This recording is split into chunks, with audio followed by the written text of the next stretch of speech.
Hey, what's up everyone? Welcome back to my Logic Pro 11 MIDI Essentials course. In this video, I want to show you a really cool note entry method called step input. So step input allows you to enter in notes one at a time using your MIDI controller, but you can also use the musical typing keyboard. If you don't have a MIDI controller, you can pull that up with Command K.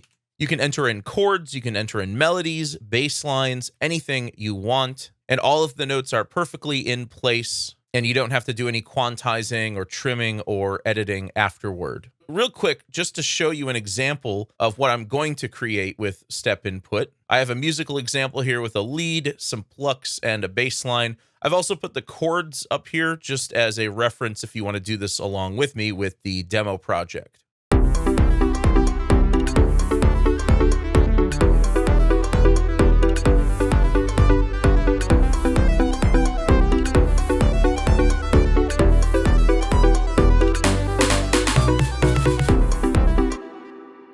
Okay, so let's start simple with the bass line. Let's come over here to bar 11, and I've got the drum beat down here. This is just a drummer session player loop from the loop library, and we're going to start by creating a new MIDI region here, just like so. I'll double click to open it up, and I'll set my playhead right there at bar 11. In fact, I'm going to set my snap to beat just to make it a little easier to make sure I'm right where I need to go. Okay, so two things you need to do to set up for step input. One, you need to show the step input keyboard, which you can pull up by pressing Option Command K. You can also bring it up by going up to Window, and then you can see hide or show step input keyboard right here.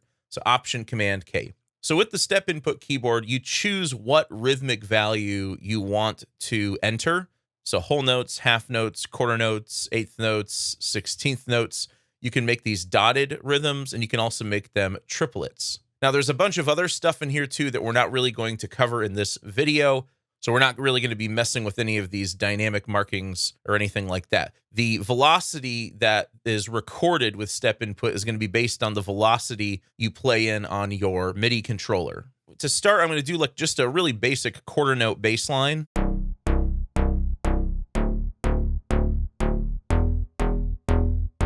And sure, it's simple enough where I could just probably play it in normally, but that would also require me to go back in and quantize, and I'll have to also trim up the notes. Now, to get step input to work, you have to have a region selected, and you have to have the step input keyboard pulled up, but you also have to have this option turned on right here. And so this allows notes to be entered in here, but not in real time. So you just select whatever rhythm you want. For me, it's going to be a quarter note.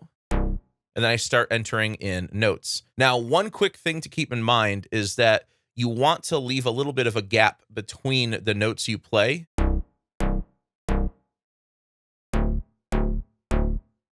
Just like so, because if you start playing them more connected, it's just going to make a chord out of them.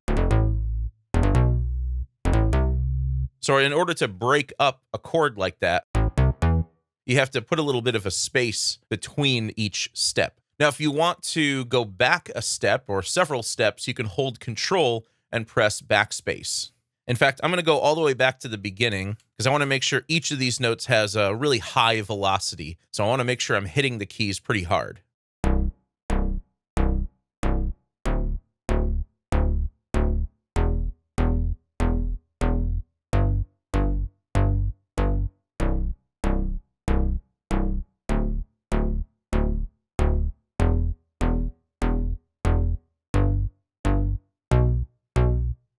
Okay, now you can't just press play because spacebar actually will move forward by one step. So if you need to put like a rest or something in between two notes, that's how you can do it. So spacebar will just enter in a rest that's the same length as the value you've selected. So let's close out the step input keyboard. Let's turn off step input. And now I'll be able to just hit spacebar normally.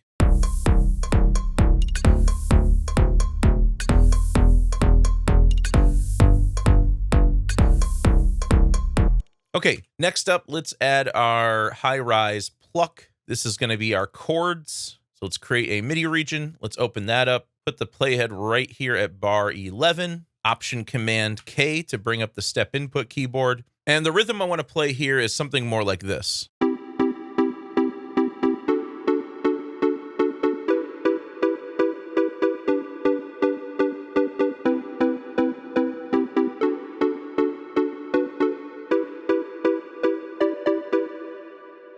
And I may play around with some sevenths or some added tones wherever it sounds good. So for this, I'm going to go with an eighth note, but we're going to make it a dotted eighth note. Now, each of these options up here actually has a key command for it, but the one I find really helpful is pressing the 0 key either on your number pad or on your number row, and this will turn on or off the dotted rhythm. So I'm going to be using a combination of dotted eighth notes and regular eighth notes. So this will be really helpful. Okay, so to get started, let's turn on step input. Press 0 to turn off the dot. Play in 2 more eighth notes. Turn the dot back on. Let's go up to the E minor chord here. Turn off the dot. Turn it back on. We get a G with the D in the bass.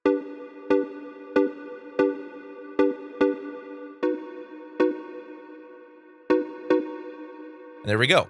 So now I can close the step input keyboard, turn off step input. Let's see what those plucks sound like.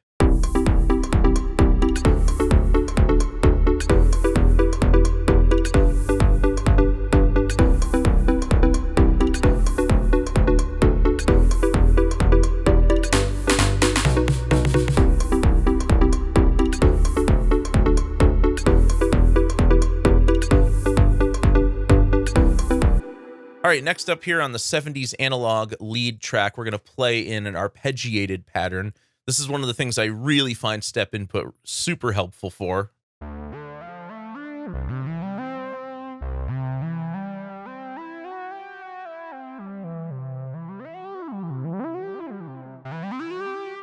So it's really helpful for really fast passages that maybe if you tried to play it in real time, it would just be a mess. So let's bring up our step input keyboard. I'm going to use straight 16th notes for this. Let's turn on step input, and I'm going to do something like this.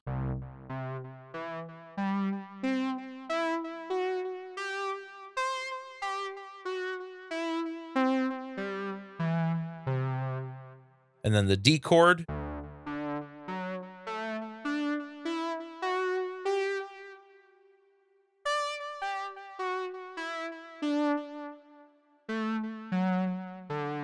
Then the E minor.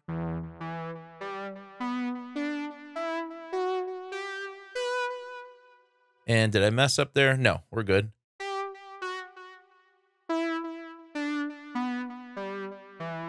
And then the G chord.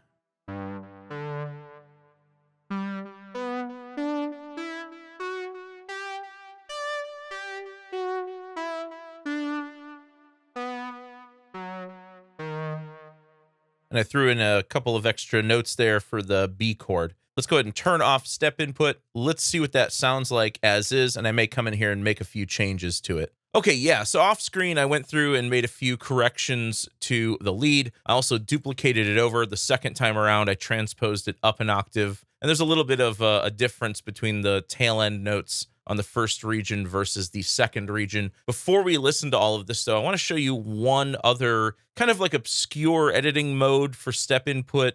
Let's go up to the high-rise pluck here. And there's an extra mode for step input. If you turn on step input and then hold Option and click on this again, you'll see that that 5-pin DIN icon fills with white. This is pitch and velocity editing mode. So in this mode, rhythm will be completely ignored and only the pitch of the selected notes will be changed and the velocity as well. So for example, here's like a C, C3, right? If I play that note, you can see the faster I press the key, the higher the velocity, the softer, the lower the velocity. It just so happens that this instrument is not velocity sensitive, so it doesn't really matter. But let's say I wanted to transpose this note to a different note. Maybe I wanted it to be down here. I could do that. So what it'll do is it will change up whatever note you have selected to whatever pitch and velocity you play. So here is A3. So let me drop this down an octave. There's probably a faster way to do that just by using the Option Shift up and down shortcuts. That's probably how I would do it, but I just wanted to show you that note and velocity mode there. So let's go ahead and turn that off.